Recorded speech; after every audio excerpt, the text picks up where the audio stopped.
Good news guys na matagal nyo nang alam.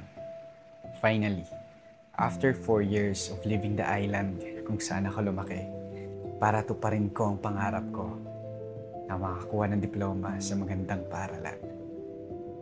Graduate na ako. Last June 27, ginanap ang graduation ceremony namin.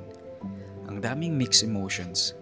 Excited, kinabahan, masaya, pero pressured din. Excited kasi lahat ng hirap ko at sakripisyo ng parents ko nagbunga na. Ako pa ang unang makakakuha ng diploma sa pamilya namin. At syempre guys, kahit sino naman, sobrang saya kapag diploma ng pinag-uusapan. Pero sa kabilang side, may pressure din. Kasi hindi pa ito ang ending. Ito pa lang ang simula ng totoong journey ng buhay. Ang bilis ng panahon, grabe, parang kahapon lang.